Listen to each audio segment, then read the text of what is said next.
2010년에 개봉했던 영화인데요. 여러분 혹시 부당거래라는 영화를 들어보셨는지 모르겠습니다. 한 번쯤 들어보신 분들도 있을 것이고 혹시 뭐 이렇게 보신 분도 계실지 모르겠어요. 15년 전 영화라고 하면 아마 여기 대부분의 분들은 이게 청소년 불가 영화거든요. 그래서 보면 안 되는 영화이긴 한데 뭐 어찌됐건 그 영화가 있습니다. 여러분 이 말씀을 준비하면서 이 영화의 한 대사가 제가 계속 이제 떠올랐는데요. 그 극 중에 검사로 나오는 이 류승범 씨가 했던 유명한 명대사가 있습니다. 혹시 아시는 분 있나요? 네, 우리 아시는 분도 있는 것 같은데 저를 따라 같이 한번 해주시겠습니까? 호의가 계속되면 그게 권리인 줄 알아요. 자, 이번에는 옆에 사람을 노려보며 한 번 더 같이 해보겠습니다. 호의가 계속되면 그게 권리인 줄 알아요. 좋습니다. 네. 제가 이 말이 계속 떠올랐던 이유는 뭐냐면 하나님 앞에 유대인들의 모습이 딱 이와 같은 상황이었습니다. 이렇게 얘기할 수 있죠.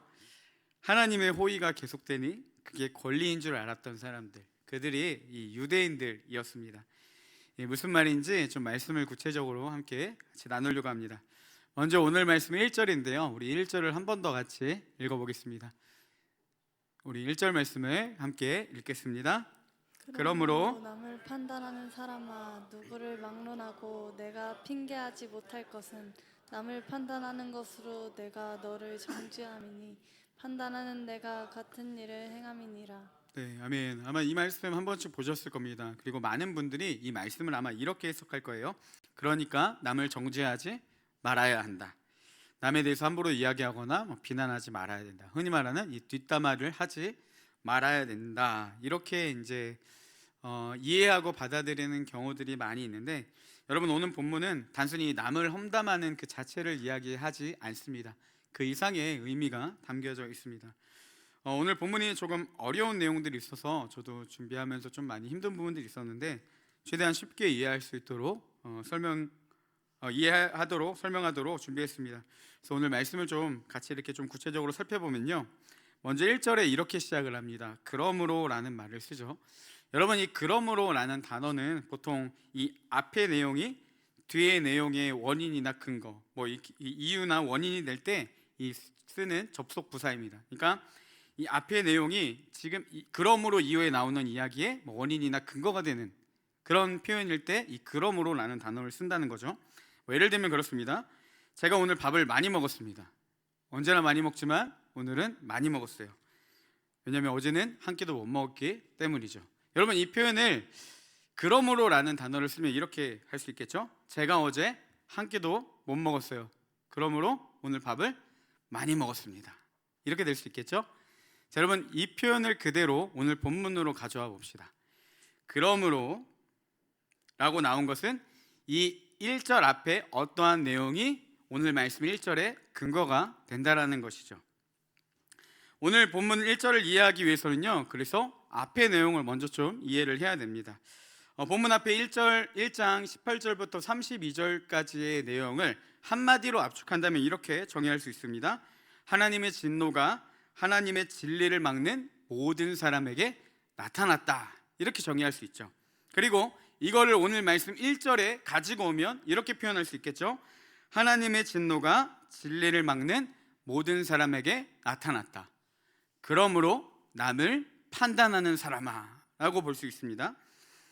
여기서 남을 판단하는 사람아 라는 말은 이 유대인들을 지칭하고 있습니다. 그리고 이 유대인들이 이방인들 너희들은 하나님의 심판 아래 놓여 있다 라고 이런 판단을 한 것을 이야기를 하고 있는 거죠. 그래서 이것을 토대로 정리하면 이렇게 정의할 수 있습니다. 하나님의 진노가 하나님의 진리를 막는 모든 사람들에게 나타났다. 이방인들이 하나님의 진노 아래에 있다고 판단하는 유대인들아 라는 의미를 이 1절 그러므로 남을 판단하는 사람아 라는 말의 의미입니다.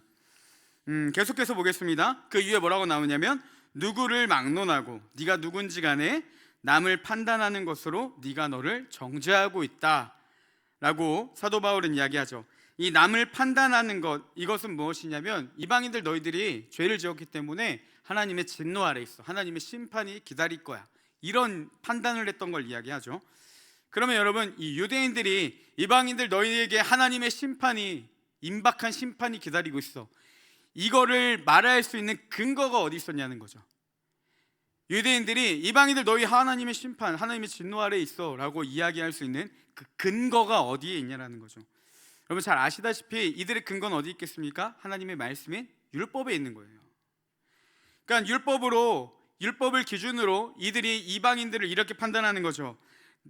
너희가 하나님의 심판이 너희 곧 임할 것이다 라고 판단을 하는 겁니다. 근데 사도 바울은 그들을 향해 이렇게 이야기를 합니다. 남을 판단하는 것으로 네가 너를 스스로 정죄하고 있다, 이렇게 이야기를 하고 있어요.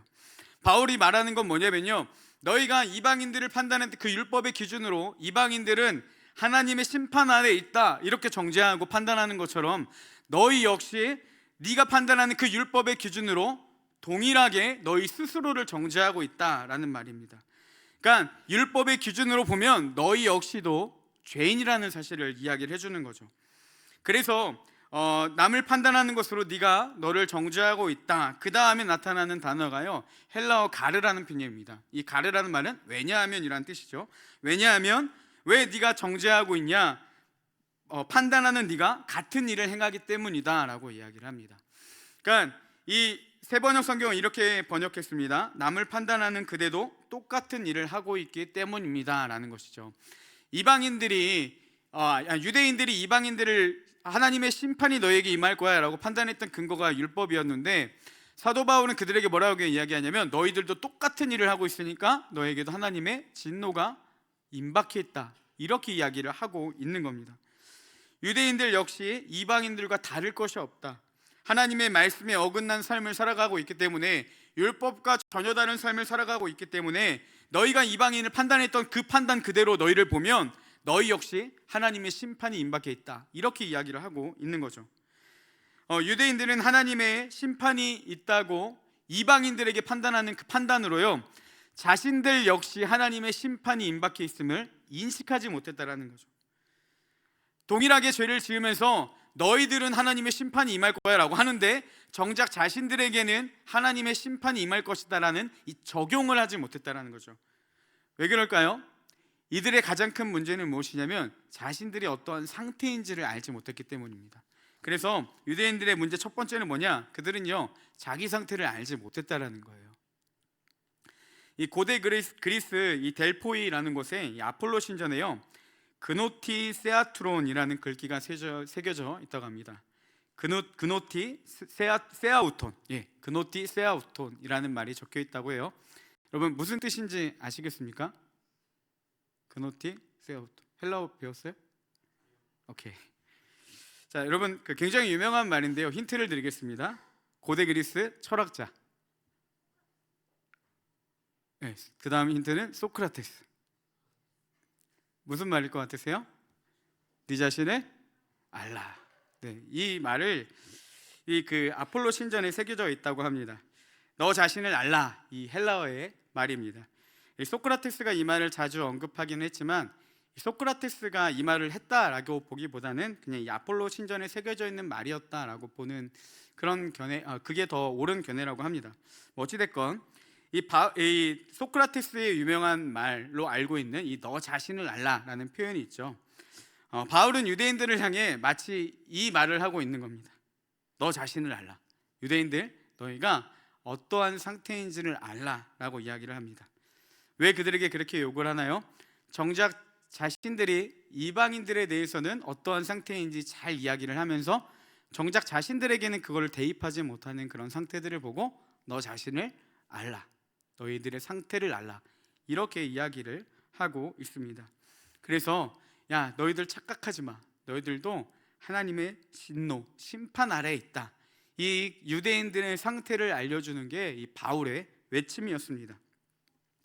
여러분, 그래서요, 내가 누구인지를 아는 것, 이것이 신앙적으로도 굉장히 중요한 부분입니다. 우리는 자신을 스스로를 객관화할 수 있는, 스스로가 어떤 상태인지를 알 수 있는 안목이나 어떠한 지식이 안타깝게도 우리에게는 있지 않습니다. 대부분 자기 자신을 스스로 평가하는 곳에는요, 어느 한쪽으로 치우치는 이 주관적 평가를 하거나 아니면 스스로 나 역시도 내가 누구인지를 모른 채 살아가는 경우가 대부분이라는 것이죠. 가만히 보면 여러분, 우리가 얼마나 무지한지, 다른 사람은 객관적으로 평가하는데 그렇게 다른 사람을 객관적으로 잘 평가하는 사람이요, 정작 자신을 객관적으로 평가하는 그 능력이 우리 가운데 없다라는 거죠. 한쪽으로 치우치는, 자신에 대해서 과대평가를 하다 보면요, 교만해지기 마련이고, 반대로 과소평가하게 되면 자존감이 떨어지기 마련입니다. 그래서 우리에게 중요한 게 뭐냐? 내 자신을 아는 것, 내 자신의 상태를 아는 것, 그것이 굉장히 신앙적으로도 중요하다는 거죠. 바울은 1장에서 이렇게 이야기를 했습니다. 우리는 모두 다 죄인이고 하나님의 진노 아래 있다라는 것들을 이야기했어요. 그래서 왜 우리가 하나님의 진노 아래에 있는지 이 죄의 모습들을 열거해 주었습니다. 바울이 구체적으로 하나님의 진노 아래에 있는 자들의 특징, 그들이 어떠한 죄를 지었는지 여러 가지 다양하게 이야기를 했지만 그 근거 두 가지는요, 크게 이렇게 나눠 볼 수 있습니다. 그들이 죄인 된 이유 첫 번째는 뭐냐? 하나님 대신 다른 우상을 만들어 그 피조물을 섬기는 죄. 또 한 가지는 뭐냐? 하나님을 마음에 두기 싫어한 모습이 있었다라는 것이죠. 바울이 말한 이 크게 두 가지의 죄의 특징도요, 한 가지로 나누어서 이렇게 설명할 수 있습니다. 하나님 자리에 다른 어떤 것을 대처하고 하나님의 존재를 부정하는 특징이 있었고요, 하나님을 알면서 마음에 두기 싫어하는 특징이 있었습니다. 이 모든 것이 다 하나로 뭘 이야기합니까? 하나님을 인정하지 않았다라는 거죠. 하나님의 존재 자체를 부정했다라는 사실입니다. 그러니까 하나님과의 단절을 이야기를 하고 있습니다. 결국 성경이 말하는 죄는 무엇이냐? 여러분, 우리가 하나님으로부터 멀어짐, 하나님과 단절됨을 이야기를 한다는 거죠.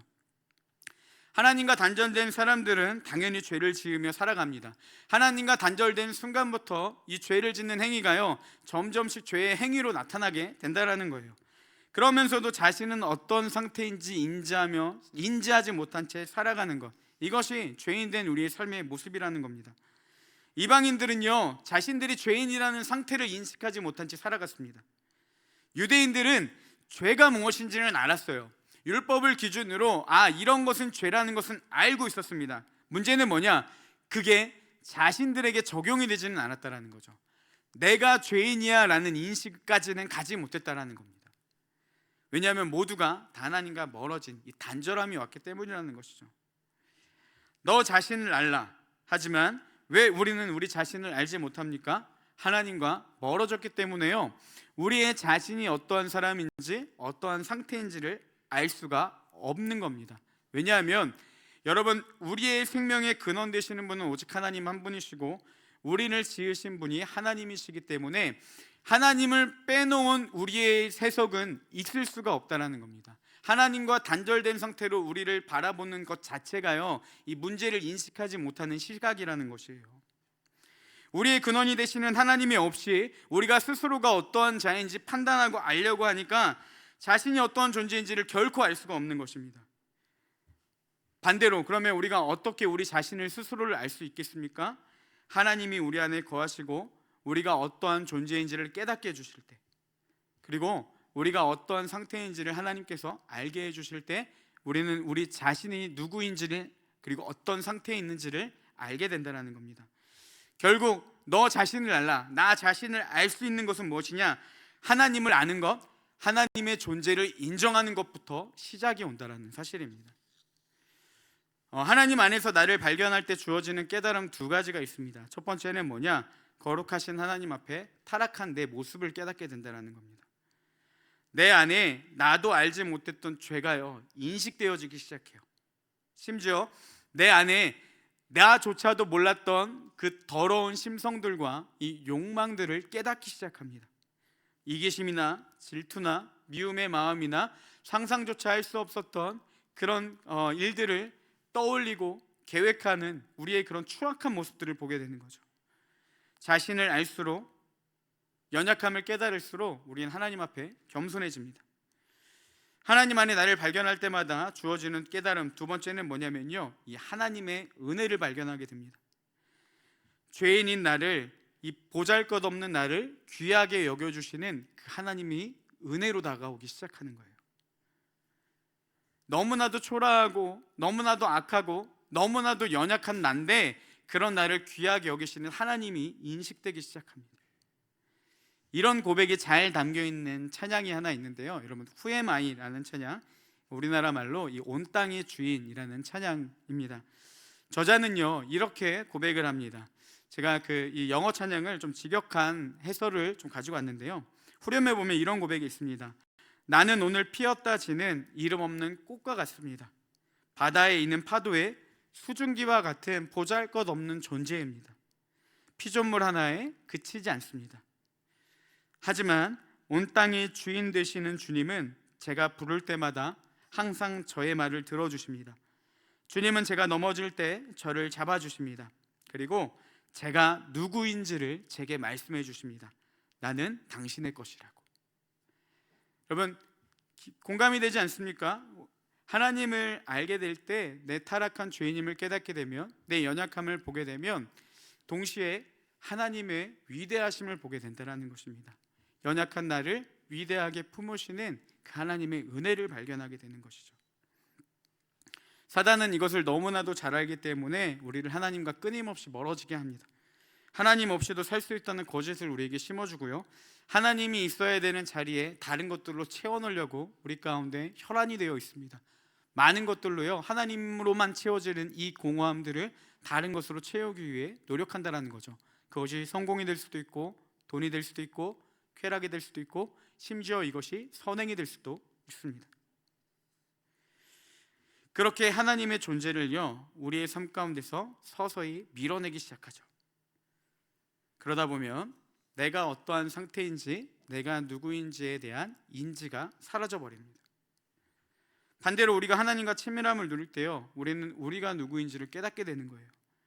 하나님의 어떠하심과 나 자신을 더욱 알게 될 때마다 우리를 향한 하나님의 사랑을 깨닫게 됩니다.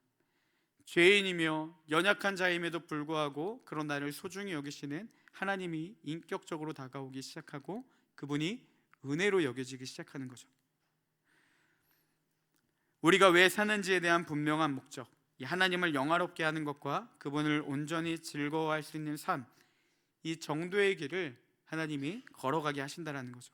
그래서 하나님 안에서 우리 자신을 발견하는 것, 우리가 어떤 상태인지를 알고 또 그런 나를 품으시는 하나님의 은혜를 깨닫는 것, 이것이 우리 신앙에 너무나도 중요하다는 사실입니다. 여러분, 주님 안에 늘 나 자신을 깨닫는 은혜가 있기를 소망합니다. 그래서 그 은혜를 힘입어서 믿음으로 살아가는 사랑하는 우리 온사랑의 모든 청년들 되시기를 주님의 이름으로 축복합니다. 유대인들의 두 번째 문제는 뭐였냐면요, 이들은 하나님의 긍휼하심을 왜곡했습니다. 바울은 자신의 상태를 알지 못하는 유대인들에게 이렇게 이야기합니다. 우리 2절 말씀도 한번 같이 읽어보겠습니다. 우리 함께 읽겠습니다. 이런 일을 행하는 자에게 하나님의 심판이 진리대로 되는 줄 우리가 아노라. 네, 이 말씀을 보면요, 이런 일을 행하는 자에게, 즉 율법에서 벗어난 자들을 말하고 유대인들이 판단하며 정죄했던 이방인들의 그 행위들을 이야기를 하겠죠. 그들에게 하나님의 심판이 진리대로 되는 줄 우리가 안다라고 합니다. 바울은요 여기서 우리라는 말을 씁니다. 그러니까 너희와 내가, 그러니까 유대인들 너희와 내가 아는 한 가지 공통된 사실이 있는데 뭐냐면 하나님의 심판이 진리대로 되는 줄 안다. 즉 다시 말하면요, 악을 행하는 자의 하나님의 심판이 당연하다. 이거는 유대인들인 너와 유대인인 나가 동감하는 내용이다. 이렇게 이야기를 합니다. 그래서 이렇게 동의를 구한 후에 서로가 공감하는 이 말을 가지고요, 너희가 왜 죄인인지를 유대인들을 향해 바울은 설명해 주고 있습니다. 그래서 우리 3절 말씀도 함께 같이 보겠습니다. 우리 한 번 더 읽겠습니다.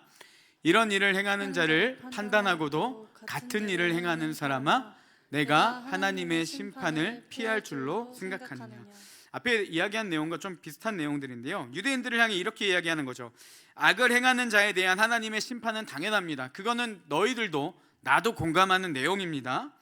그런데 이방인을 그렇게 판단하는 것은 당연한데 여러분들도 이방인들과 동일하게 악을 행하면서 어떻게 당신들은 하나님의 심판을 피할 수 있다라고 생각합니까? 이렇게 반문하고 있는 겁니다. 그러니까 그들이 가진 지식으로요, 이방인들은 하나님을 따르지 않기 때문에 하나님의 심판이 기다리고 있어요. 유대인들은 그렇게 판단했습니다. 왜요? 악인을 심판하시는 하나님의 심판이 당연하다고 믿었기 때문에. 근데 이제 이 유대인들을 향해 이 바울이 묻고 있는 거죠. 자, 맞아. 근데 너희들도 이방인들과 동일한 행동을 하는데 왜 너희는 심판을 피한다고 생각해? 이렇게 반문하고 있는 겁니다. 그들은요, 자신들은 똑같이 죄를 지어도 하나님의 심판을 피할 수 있다, 이런 이상한 소망을 품고 있었던 것입니다. 이들이 이런 소망을 품고 있었던 이유가 뭐냐면요, 두 번째 문제, 이 하나님의 긍휼하심에 대한 왜곡으로부터 왔다라는 거예요. 그 이유를 이제 4절에서도 이렇게 설명해 주고 있습니다. 우리 4절 말씀을 한 번 더 같이 보겠습니다. 혹 내가 하나님의 인자하심을 너로 인도하여 회개하게 하심을 알지 못하여 그의 인자하심과 용납하심과 길이 참으심이 풍성함을 멸시하느냐. 네, 이 말씀에 보면요, 하나님의 풍성하심이라는 말에 대해서 세 가지로 표현합니다. 인자와 용납, 그리고 길이 참으심, 세 가지로 표현하는데요, 이 세 가지는 모두 한 가지로 압축해서 이렇게 말할 수 있습니다. 하나님의 긍휼하심. 하나님의 긍휼하심이요, 4절에서는 어떤 역할을 한다라고 이야기하냐면, 혹 내가 하나님의 인자하심이 너를 인도하여 회개하게 하신다라고 합니다. 여러분, 하나님의 긍휼하심은요, 우리를 어느 길로 인도하냐? 회개의 길로 인도한다고 이야기를 하죠. 그런데 유대인들은 하나님의 긍휼하심을 어떻게 이해했습니까? 하나님의 심판을 면하게 해준다. 잘못을 해도 이방인들과 똑같이 죄를 지어도 우리는 하나님의 심판을 면할 수 있다, 이렇게 하나님의 긍휼을 왜곡했다라는 겁니다. 마치 면죄부와 같이요, 그렇게 생각을 했던 거죠. 하나님의 긍휼하심에 대한 유대인들의 잘못된 오해는요, 사실 이전부터 계속해서 이들에게 고질병 같은 문제였습니다. 여러분, 이 신약과 구약의 이 중간 시기, 그 시기에 기록되었던 이 유대교의 문헌에 보면요, 이런 기록이 있다고 합니다. 이 당시 유대인들은 죄를 회개할 필요를 한결같이 강조하면서도, 이 죄에 대한 회개를 한결같이 강조하면서도 하나님 안에 이스라엘의 특혜, 그러니까 그들이 받은 지위가 하나님의 심판에서 면책 특권이 된다라는 것을 부인할 수 없을 정도로 그 지위를 부각시키는 경향이 있었다는 거죠. 그러니까 무슨 말이냐면, 회개를 강조를 합니다. 하지만 또 하나님 안에서 이스라엘이 받은 특혜, 그러니까 심판에서 면할 수 있다라는 그 특권을 부인할 수 없을 정도로 굉장히 많이 강조했다라는 겁니다. 그러니까 죄라는 것은 잘못됐다라고 인식을 하지만, 그럼에도 너희들은 이 죄에서 면책 받았다, 그런 특권을 가진 자다, 이렇게 많이 강조했다라는 사실입니다. 그러니까 회개하지 않아도 심판을 면한다, 이런 잘못된 특권의식에 사로잡혀 있던 것이 유대인들의 특징이었다라는 거죠. 구약 성경에도 보면요, 유대인들의 이런 오류들은 끊임없이 나타나고 있고요, 하나님은 그때마다 선지자들을 통해서 너희들이 회개해야 된다, 죄를 넘어가는 게 아니라 그 죄를 회개해야 된다, 이렇게 강조하시는 것들을 볼 수가 있습니다. 여러분, 이 하나님의 긍휼하심이 굉장히 모호한 개념으로 우리에게 들어올 때가 많이 있습니다. 하나님의 긍휼하심은요, 근본적으로 죄를 용서해 주시는 건 맞습니다. 하나님의 심판을 면하게 해주는 게 하나님의 긍휼하심의 성품은 맞습니다. 중요한 것은요, 죄의 용서는 오직 하나님의 긍휼하심 안에서만 가능하고, 하나님은 어떠한 죄든지 우리를 용서해 주시는 분이십니다. 여기까지는 유대인들이 생각한 하나님의 긍휼하심과 그리고 성경이 말하는 긍휼하심이 많이 차이 나지는 않습니다. 그런데 굉장히 중요한 포인트가 있다는 거죠. 하나님의 긍휼하심은 4절에서 뭐라고 이야기하냐? 우리를 회개의 자리로 이끌어준다라는 거예요. 죄로 인한 심판을 면할 수 있도록, 그러니까 우리가 이 죄로 인해 다가오는 하나님의 심판을 면할 수 있도록 죄를 용서해 주시는 하나님께 나아가게 하는 것, 회개의 자리로 나아가게 하는 게 무엇이냐? 하나님의 긍휼하심이라는 겁니다. 우리가 죄를 용서받을 수 있는, 죄를 용서하시는 하나님께 나아가서 이 죄를 용서받을 수 있게 하는 게 하나님의 긍휼하심이라는 거예요. 그래서 그분의 용서와 구원을 구하며 돌이키게 하나님을 의지하는 것, 이것이 회개라는 것이죠. 그리고 이게 하나님의 긍휼하심을 아는 자들의 태도라는 겁니다. 유대인들도 어떤 죄도 용서하시는 하나님을 알았습니다. 그게 하나님의 긍휼하심이라는 걸 알았죠. 근데 어떻게 왜곡되었냐? 그들은요, 어떤 죄를 지어도 하나님은 다 용서해 주신다, 그러니까 상관없다라고 여겼습니다. 그러니까 용서해 주신다가 아니라요, 어떠한 죄를 지어도 괜찮다, 이렇게 하나님의 긍휼하심을 이해했다라는 거죠. 하나님의 긍휼하심은 죄의 문제를 해결해 주시는 하나님께 나아가게 만드는데, 이들이 생각한 하나님의 긍휼하심은 뭐냐? 죄의 문제가 있어도 상관없다, 이렇게 변질시켜 버렸다는 겁니다. 이 안에는요, 유대인들의 엄청난 교만한 모습들을 볼 수가 있는데요, 죄를 용서하실 수 있는 분은 오직 이 땅에 유일하신 분, 한 분, 하나님밖에 없습니다. 죄를 용서하시는 하나님의 은혜 자체를 유대인들은 하나님만이 하실 수 있는 그 은혜의 특권을 자신들이 할 수 있다라고 여긴 게 이 하나님의 긍휼하심에 대한 왜곡이었다라는 거예요. 그래서 하나님이 용서하지도 않은 죄에 대해서 자신 스스로가 자신의 죄를 용서하고 용서받았다라고 여기고 죄를 방관하는 그런 어처구니 없는 일이 일어났다는 거죠. 그러니까 하나님 앞에 나아가서 죄의 용서를 구하는 이것이 하나님의 긍휼하심인데, 하나님에 대해서 죄의 문제가 조금도 용서받지 않았는데도 자기 스스로가 하나님 앞에 용서받았다라고 생각하고, 그리고 이 죄를 방관해버리는 그런 일들을 하고 있던 게 무엇이었냐? 이 유대인들의 모습이었다라는 겁니다. 하나님의 긍휼하심은요, 죄에서 돌이키는 은혜인데, 이들은 그 은혜를 죄를 합리화하는 도구로 사용했다라는 사실입니다. 그래서 오늘 말씀처럼요, 호의가 계속되니까 그것이 권리인 줄 알고 살아갔던 것, 이것이 유대인들의 모습이었습니다. 여러분, 우리 안에도 이 하나님의 긍휼하심에 대한 바른 이해가 있어야 됩니다. 하나님의 긍휼하심은 죄를 방관하는 도구이며, 죄를 지어도 괜찮아, 어떠한 것도 하나님은 용납하셔, 이렇게 방관하는 태도, 이 그리스도인들만이 누리는 이상한 특권이 아닙니다. 하나님의 긍휼하심을 가지고요, 내 죄를 합리화시키는 데 도구로 써서는 안 된다라는 거예요. 어떠한 죄도 방관하는 것이 하나님의 긍휼이라 믿는 사람들의 특징은 무엇이냐? 여러분, 여전히 반복되는 죄의 문제 가운데 허덕이며 살아가기 때문에, 그리고 심지어 그것도 죄책감을 조금도 느끼지 못하기 때문에 그들의 삶은 절대로 바뀌지 않는다는 거예요. 오히려 더욱 악해져만 가는 특징이 있습니다. 하지만 하나님의 긍휼하심을 바로 아는 자들은 누구냐? 삶이 변화되는 은혜를 누린다라는 겁니다.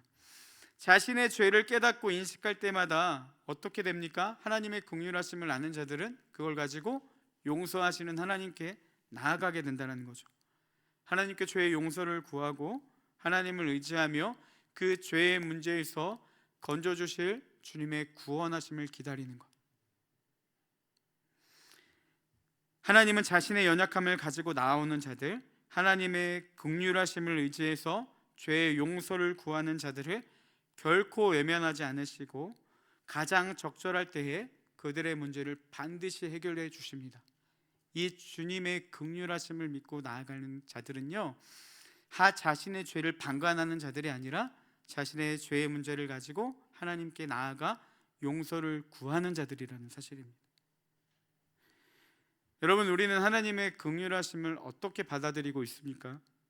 혹시 하나님의 긍휼하심을 은혜로 여기면서도 내가 여전히 죄를 짓고 있는 죄의 모습들을 희석하는 일들에, 아니면 합리화시키는 일들에, 아니면 정죄감이 힘들어서 괴로움을 잊어버리는 일에 사용하고 있지는 않은지 좀 우리의 삶을 돌아보는 시간이 되었으면 좋겠습니다. 사도 바울은요, 5절에서 분명하게 이렇게 전해주고 있습니다. 우리 5절 말씀도 함께 읽겠습니다. 다만 내 고집과 회개하지 아니한 마음을 의로우신 심판이 나타나는 그날에 임해진노를 내게 쌓는도다. 네, 사도 바울은 마치 이렇게 이야기를 하고 있습니다. 하나님의 긍휼은 너희를 회개하게 만들어. 그런데 너희는 고집을 피면서 하나님 앞에 회개하지 않았어. 그 행위는 어떤 행위냐? 의로우신 하나님의 심판이 나타나는 그날에 임할 진노를 내게 쌓는 것과 같다, 이렇게 이야기를 하고 있습니다. 여러분, 바울이 계속해서 강조하는 내용이 뭡니까? 하나님의 긍휼하심은 죄에 대한 방관이 아니라 죄를 용서하시는 하나님께로 나아가게 하는 은혜라는 겁니다. 죄를 방관하는 게 아니라 죄의 문제를 해결할 수 있는 은혜가 하나님의 긍휼하심이라는 거죠. 하나님의 긍휼하심을 알면서도 고집과 회개하지 않는 마음으로 주님께 나아가지 않는 행위를 뭐라고 이야기하냐? 마지막 날에 이 말 하나님의 진노를 내게 쌓는 것과 같다, 이렇게 이야기를 하고 있습니다. 여러분 잘 보세요. 하나님의 진노는 악인들을 향해 나타납니다. 하나님의 진노가 쌓이고 쌓이면 마지막 때에 그것들이 터뜨려져서 결국 우리는 죄로 인해 심판을 받게 됩니다. 하나님의 진노는요, 죄인을 향한 심판의 진노이십니다. 하지만 반대로 하나님의 긍휼하심은 죄인인 우리를 회개의 자리로 이끌고 죄의 문제를 해결해 줍니다. 그래서 이 진노로부터 벗어나게 해주는 거죠. 그러니까 하나님의 심판을 면하게 하는 가장 큰 특징이 뭐겠습니까? 하나님 앞에, 긍휼하신 주님 앞에 우리의 죄가 용서받는 것, 이것입니다. 그러면 하나님의 심판에서 면함을 받는 자들, 우리가 흔히 말하는 구원받는 자들의 특징이 오늘 말씀에서 뭐라고 이야기를 하고 있냐는 거죠. 죄를 지을 때마다 하나님의 긍휼하심을 힘입어 회개하는 자들, 이들이 구원받은 자들, 하나님의 심판을 면함을 받은 자들의 특징이라는 겁니다. 그러면 반대로 하나님의 심판에서 면함을 받지 않는 자들의 특징은 뭐겠습니까? 회개하지 않는 자들. 5절에서 뭐라고 이야기합니까? 네 고집과 회개하지 않는 마음은 어떤 상태냐? 하나님이 마지막 때에 임할 진노를 쌓는 것과 같다라는 거예요. 여러분, 이 모습이 어떤 모습과 같습니까? 죄인으로 살아가는 이방인들을 향한 하나님의 진노하심과 너무나도 똑같다라는 거죠. 유대인들을 향해 뭐라고 이야기하고 있습니까? 니들이 하나님의 심판을 면한다고 생각해? 아니야. 너희가 회개하지 않으면, 너희가 이 죄의 문제를 하나님 앞에 해결받지 못하면 너희도 역시 이 이말 진노를 내게 쌓는다, 하나님의 진노하심에 있는 자들과 똑같다라는 사실입니다. 여러분, 정죄하기 위함이 아닙니다. 하나님의 긍휼하심은요, 우리의 모든 죄를 용서하고도 남는 놀라운 은혜입니다. 중요한 건 무엇이냐? 우리가 그것을 가지고 내 죄를 합리화하는 것이 아니라요, 내 죄를 용서하시는 하나님 앞에 나아가게 만드는 게 하나님의 긍휼하심이라는 거예요. 우리는요, 많은 순간 죄를 깨닫는 인식은 있는데 너무나도 많이 그 자리에서 회개하진 않아요. 저는 죄가 고쳐졌네 안 고쳐졌네를 이야기하는 게 아니에요. 여러분들, 내가 죄를 짓고 있네 안 짓고 있네를 얘기하는 게 아닙니다. 중요한 게 무엇이겠습니까? 죄의 인식이 들어왔을 때 우리가 하나님 앞에 그 죄의 문제를 해결받기 위해 회개의 자리로 나아가느냐, 아니면 그냥 다시는 그렇게 하지 말아야지, 그냥 인지하고 끝내버리냐는 것이죠. 여러분, 이거는요, 하나님의 긍휼하심을 오용하시는 것이고요, 4절의 말씀처럼 하나님의 인자하심, 긍휼하심을 멸시하는 행위와도 같다라는 겁니다. 하나님의 긍휼하심을 진짜로 안다면 예수 그리스도가 죄인인 우리를 위해 죽으시고 십자가에서 그 사랑 다 베푸시고 우리를 위해 감당하신 것을 아는 사람들은요, 그 죄를 가지고 하나님 앞에 나아가게 하는 사람이라는 겁니다. 이것이 하나님의 긍휼하심이라는 거예요. 많은 사람들이 회개를 죄의 인식으로 생각을 합니다. 그리고요, 하나의 다짐으로만 생각해요. 내가 내일은 그렇게 하지 말아야지, 이게 잘못이네, 다시는 그렇게 하지 말아야지. 회개는 그게 아니에요. 회개는 내가 하나님과 멀어져서 나타나는 모든 그 죄의 모습들을 하나님 앞에 구하고 그 안에서 주님의 구원을 기다리는 것, 그 문제를 해결해 주실 주님을 신뢰하며 끝까지 주님을 의지하는 것, 이것이 회개라는 겁니다. 그리고요, 회개는 마치 믿음 생활을 처음 하는 초신자들이나 이제 신앙의 초년생들이 하는 게 아니라요, 그리스도인이라면, 하나님의 긍휼하심을 아는 자들이라면 매일매일 행해져야 될 게 회개라는 겁니다.